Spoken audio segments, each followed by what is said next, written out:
खुद पर तू कर यकीन, मंजिल की ओर चल दे। खुद पर तू कर यकीन, मंजिल की ओर चल दे।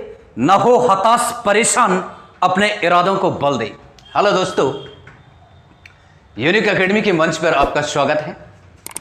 दोस्तों, इससे पहले की क्लास में हमने जो शासक पढ़े थे उसमें अंतिम बादशाह जो चंद वंश का था वो अभय चंद था। और आज जो दो टॉपिक हम लेके आए हैं उनमें हमारे पास पहला बादशाह गरुड़ ज्ञान चंद है और दूसरा बादशाह दोस्तों भारती चंद है। दोनों टॉपिकों पर बात करना जरूरी है। जरूरी इसलिए है दोस्तों क्योंकि दोनों ही एग्जाम के लिए महत्वपूर्ण है। आपको जो हमने पिछली क्लास में चंद शासकों के बारे में बताया, आपको कहीं से भी किसी भी बुक से पढ़ने की आवश्यकता नहीं है दोस्तों। सारी बुकों का एक कलेक्शन उन वीडियो में हमने आपको दिया है। आज दोस्तों हम बात करते हैं, पहला शासक हमारे पास होगा गरुड़ ज्ञान चंद और दूसरा जो शासक है हमारे पास वो भारती चंद। दो महत्वपूर्ण शासक है दोस्तों, आज हम इन पर बात करते हैं। ज्ञानचंद जो है दोस्तों, ज्ञानचंद दिल्ली दरबार के अंदर जाता है और दिल्ली दरबार में जाने वाला पहला चंद शासक है। और इस समय दोस्तों दिल्ली दरबार के अंदर फिरोज शाह तुगलक सत्ता चला रहा है। अब इनके जो टाइम पीरियड है दोस्तों गरुड़ ज्ञानचंद और भारती चंद का पूरा कंट्रोवर्शियल है, कंट्रोवर्सी इनमें है। इनका टाइम पीरियड महत्वपूर्ण नहीं है।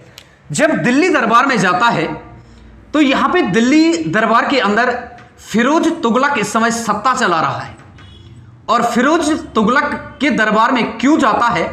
क्योंकि यहां पे उत्तराखंड के क्षेत्र में जो नीचे उधम सिंह नगर का जो क्षेत्र है दोस्तों, उस क्षेत्र के नीचे जो हमारा तराई और बाबर का क्षेत्र है, ये तराई और भाबर का जो क्षेत्र है, यहां पे रोहिले जाति परेशान कर रही है गरुड़ ज्ञानचंद को।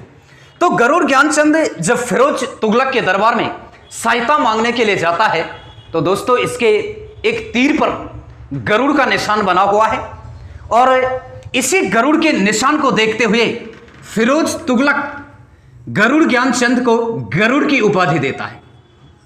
दोस्तों एक कंट्रोवर्सी और है। अंग्रेज इतिहासकार हैं जिनका नाम है एटकिंस्टन। ये एटकिंस्टन कहते हैं कि गरुड़ ज्ञानचंद को जो गरुड़ की उपाधि दी गई वो मोहम्मद बिन तुगलक के द्वारा दी गई है। लेकिन दोस्तों समय और टाइम पीरियड में कंट्रोवर्सी है। मोहम्मद बिन तुगलक, यदि विभिन्न इतिहासकारों के समय को देखा जाए तो मोहम्मद बिन तुगलक कहीं भी गरुड़ ज्ञानचंद के टाइम पीरियड के अकॉर्डिंग मैच नहीं करता है। एक बड़ा डिफरेंट है दोस्तों। पहला जो हमारे पास महत्वपूर्ण है वो है गरुड़ की उपाधि किसने दी, तो इसका राइट आंसर होगा फिरोज तुगलक के द्वारा। इसके बाद जो सौर क्षेत्र है, इस सौर क्षेत्र को भी जीता था गरुड़ ज्ञानचंद ने। और सौर क्षेत्र में एक ताम्र लेख मिलता है, जिस ताम्र लेख में गरुड़ ज्ञानचंद को महाराजा अधिराज कहा गया है और पहला चंद शासक है जो इस प्रकार की उपाधि ले रहा है और पहला चंद शासक है जिसने सौर क्षेत्र को जीता है, सौर क्षेत्र पर यानी कि सत्ता स्थापित की है। इसका एक किसके माध्यम से, किसके नेतृत्व में सौर क्षेत्र को जीतता है, किसके नेतृत्व में तराई क्षेत्र पर कब्जा करता है? दोस्तों इसका एक गजब का सेनापति है जिस सेनापति का नाम है नीलू कठित। और नीलू कठित जब सारे विजयों का नेतृत्व करता है तो नीलू कठित से गरुड़ ज्ञानचंद प्रभावित होता है और एक उपाधि देता है दोस्तों, जिस उपाधि का नाम है कुमाऊं खिल्लत की उपाधि।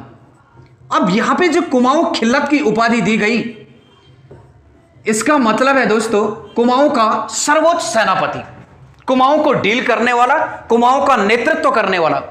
तो यहां गरुड़ ज्ञानचंद जब नीलू कठित को कुमाऊं खिल्लत की उपाधि देता है तो यहां पर दोस्तों गरुड़ ज्ञानचंद का एक और सेनापति है जिसका नाम है जस्सी कमलेखी। और ये जस्सी कमलेखी जो है इसको अच्छा नहीं लगता है कि महत्वपूर्ण जिम्मेदारी नीलू कठित को दी गई है। तो तराई और बाबर क्षेत्र में बीमारी फैल जाती है, जब महामारी फैलती है, तो जस्सी कमलेखी के कहने पर गरुड़ ज्ञानचंद नीलू कठेत को तराई के क्षेत्र में भेज देता है और नीलू कठेत को अच्छा नहीं लगता है। बहस हो जाती है नीलू कठेत और गरुड़ ज्ञानचंद के बीच। बहस होने के बाद नीलू कठेत सेनापति का पद छोड़ देता है और गरुड़ ज्ञानचंद का दरबार भी छोड़ देता है। जब घर आता है तो इनकी पत्नी, नीलू कठेत की पत्नी इनसे कहती है कि आपने बादशाह को गलत शब्द नहीं कहने थे और इतनी जल्दी दरबार को नहीं छोड़ना था। तो नीलू कठेत की जो पत्नी है वो अपने 2 पुत्रों को भेजती है माफी मांगने के लिए गरुड़ ज्ञानचंद से, लेकिन जस्सी जमलेखी उन दोनों ही पुत्रों को जेल के अंदर डाल देता है और गरुड़ ज्ञानचंद से कहता है कि नीलू कठेत के दोनों पुत्र आपको मारने आए थे। यह इसीलिए दोस्तों गरुड़ ज्ञानचंद नीलू कठेत की हत्या करा देता है। तो कुमाऊं खिल्लत की उपाधि भी गरुड़ ज्ञानचंद के द्वारा दी गई और नीलू कठेत की हत्या भी गरुड़ ज्ञानचंद के द्वारा की गई। कुमाऊं खिल्लत की उपाधि किसे दी गई है? महत्वपूर्ण यहां से क्वेश्चन बनता है। दिल्ली दरबार में पहला चंद शासक कौन गया? गरुड़ की उपाधि किसने गरुड़ ज्ञानचंद को दी और किसने अपना राज्य चिन्ह गरुड़ बनाना? चिन्ह भी दोस्तों, राज्य चिन्ह भी गरुड़ को बनाया गया। इससे पहले चंदों का राज्य चिन्ह गाय था, लेकिन गरुड़ ज्ञानचंद के ही शासन में, टाइम पीरियड में सिर्फ गरुड़ ही चंदों का राज्य चिन्ह रहा। तो दोस्तों ये था गरुड़ ज्ञानचंद। अब बात करेंगे भारती चंद के बारे में बात करते हैं। लेकिन दोस्तों भारती चंद पर बात करने से पहले बीच में एक शासक और आता है चंद वंश का, जिसका नाम होता है उद्यान चंद। लेकिन उद्यान चंद के बारे में कुछ महत्वपूर्ण जानकारियां नहीं है, कुछ वैसी जानकारी नहीं है। अब हम बात करते हैं दोस्तों भारती चंद पर।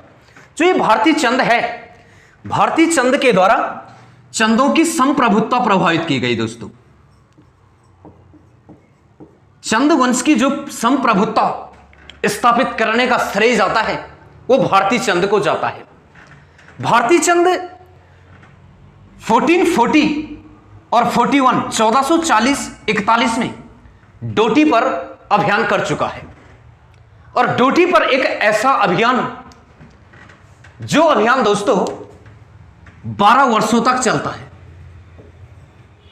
और 12 वर्ष के अभियान में हार और जीत का निर्णय नहीं मिल रहा है। इस समय डोटी का जो शासक है वो है संसारमल, और संसारमल 12 वर्षों के अभियान के बाद पराजित होता है।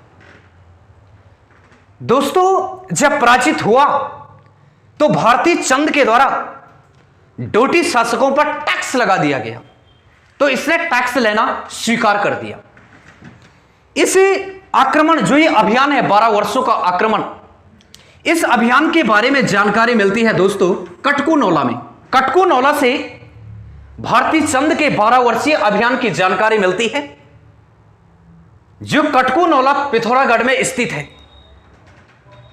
और जहां पर दोस्तों इनका एक शिविर लगा हुआ था, उस शिविर को कहा जाता है बाली चौड़ा का शिविर। बाली चौड़ा में शिविर लगा हुआ था, 12 वर्षों तक शिविर लगा रहा।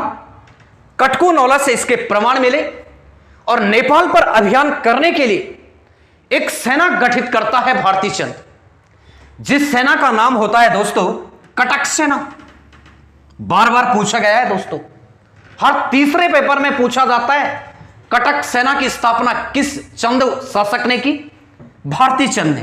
तो कटक सेना को स्थापित करता है, कटक सेना को बनाता है, जिसका उद्देश्य है कि डोटी पर अभियान करना। सौर क्षेत्र को जीतता है और सौर क्षेत्र को जीतने के बाद इसका एक सेनापति है जिसका नाम है दोस्तों डुंगरा बसेरा, और इस डुंगरा बसेरे को यहां का सूबा बना देता है, यानी सूबेदार बना देता है, यहां का गवर्नर नियुक्त कर देता है।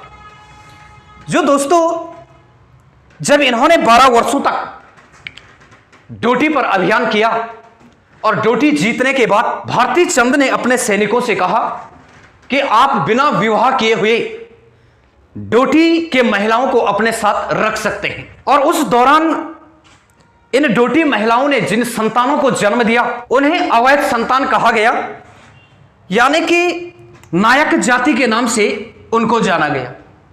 और जो ये नायक जाति की उत्पत्ति हुई तो उससे पहले दोस्तों कटकाली प्रथा चलाई गई, यानी कि डोटी के महिलाओं को अपने साथ रखने के लिए कटकाली प्रथा चलाई गई।